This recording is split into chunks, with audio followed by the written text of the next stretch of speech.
Hello? Okay, before we start, does anybody have any preconceived ideas and notions about what Pincher is? Is it have to do with crafts? No. Not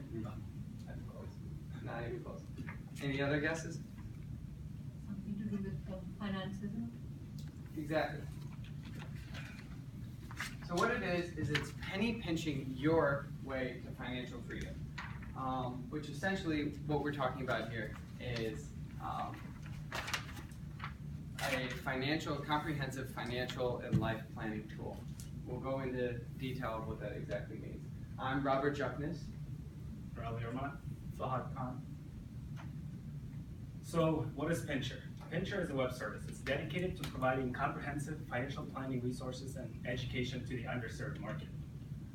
We'll get into the target market a little bit later on, but from money management and budgeting to financial planning resources, Pincher provides our clients help in achieving their financial goals, and that's done by connecting them to the right partners.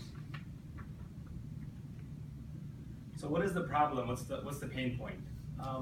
Helping people understand their financials, helping them sort through their financials is a very hard task.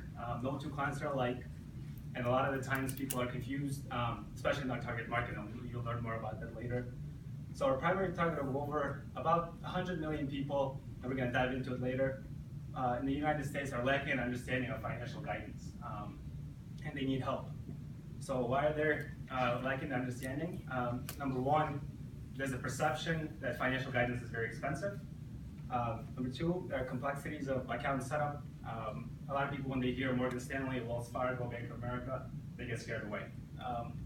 And lastly, there's a lack of trust in the financial firms, and you know why. You know, the past couple of years, there's been a lot of things going on, and people are a little bit, I guess, scared when it comes to financial management and investment management.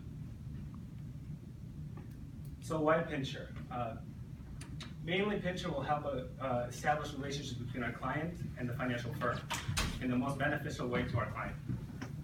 Number two, we will help our clients recognize and achieve their financial goals based on what the best thing is for them and what the best resources are out there. Number three, we offer a personalized approach based on client's stage of life. So it depends depending on where you are in life. If you are just graduating and looking for a job, or you're getting married, or you're divorced, or whatever stage in life you are. And lastly, we'll offer an option of free and fee-based membership services.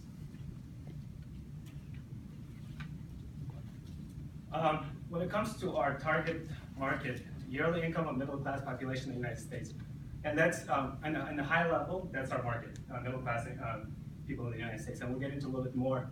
But the household yearly income per person in the U.S. for middle-class population is about $50,000. If you look into Illinois, it's about $56,000, a little bit higher than the U.S. And then household yearly income in Chicago for middle class is about $60,000. Okay, so when he says 100 million initially, and then goes on to say 53 million in middle class, there's a little bit of a buffer there. There's people that aren't in the labor market that will be taking advantage of this app as family members that will be able to be privy to all of the benefits from it. Also, additionally, one key demographic that we're going to initially start with. It's easy to say that we'll get X percent of the 100 million people that could benefit from this tool, but it's much easier to take a look at who specifically can benefit from it right away. And based from all the reasons that Nurali said before, we started off with union members. Blue-collar workers tend to, from the conversations that I've had with them, don't require as much do-it-yourself technology or as much transparency in the process. They just want it to work, they want it to be simple, and they want it to be automated. Well, that's what we're specifically going to provide for them. So starting off, we have roughly 15 million people in the United States that are union members. It's not including people who aren't affiliated with unions that do projects with unions. That's an extra 3 million. Then you have total union members in Illinois, which is 829,000. We're going to go even smaller into that initially with our initial target market of 543,000 people in Chicago alone. So with that, I'm already developing relationships with head union members to go into conversations, because you can't just walk in and say, hey, I would like to talk to all of your union members about a certain financial tool. You have to talk to the head, and they'll allow this to actually happen. And so by starting off small, we can gain clout in our small area and then branch out. So here are some very, very, very conservative financial projections. What we wanted to do was take essentially the worst case scenario of what could happen, and then grow it based off of a 5 basis points in terms of every single transaction that we're involved with. Because we're not a bank, we're not a financial advisor, we're a technology services company. We are a conduit between the people who need financial services and don't know how to get it and don't know really what they need, and the people who provide that service for them who haven't been paying attention to these people. So at the end of the day, the first year, we require about $800,000 in initial funding. I'll talk about that later.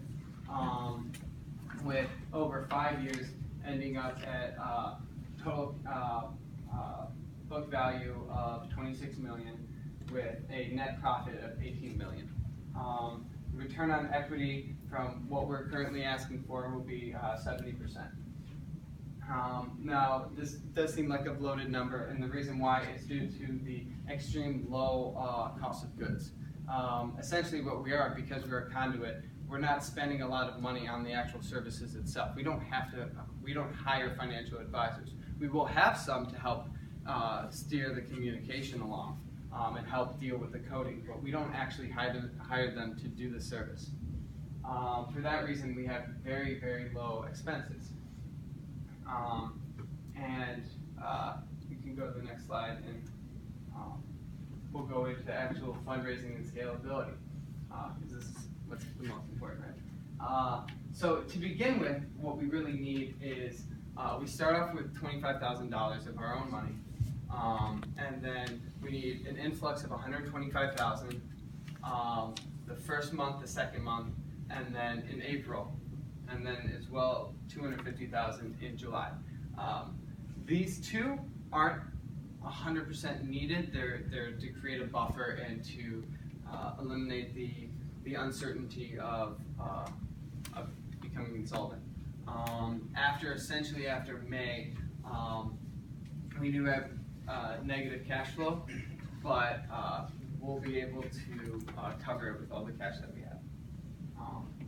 At the end, ending up with a cash balance after in 2020 of $24 million off of the $1.5 million that we got in funding.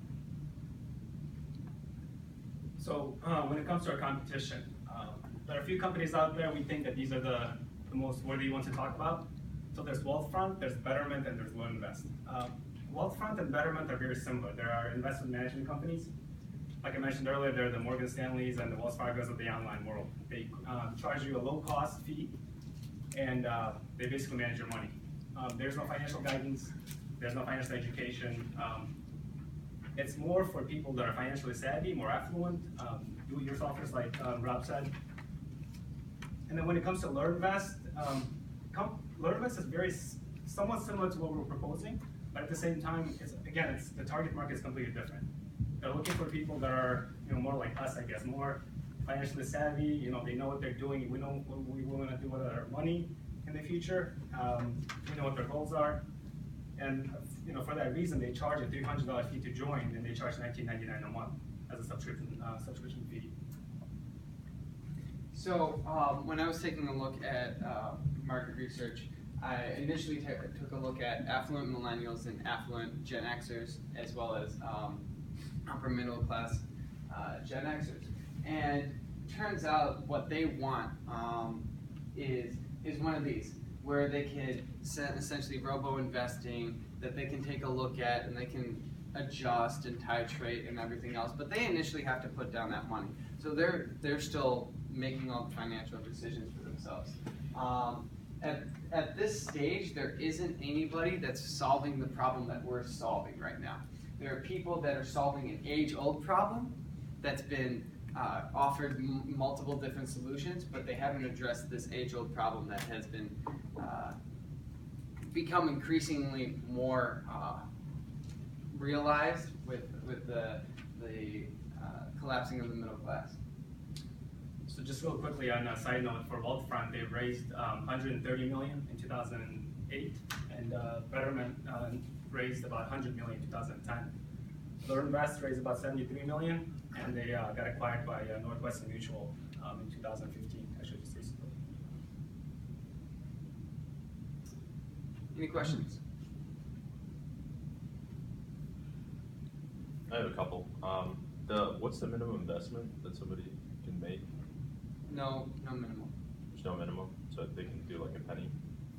Well, essentially what they're doing is they're not necessarily investing with us. They're using us as a service to provide them who they should invest with and how they should organize their, how they should structure, what banks they should go to hold their money and everything else. So we're more of a conduit to where their money should go, not necessarily just straight investing.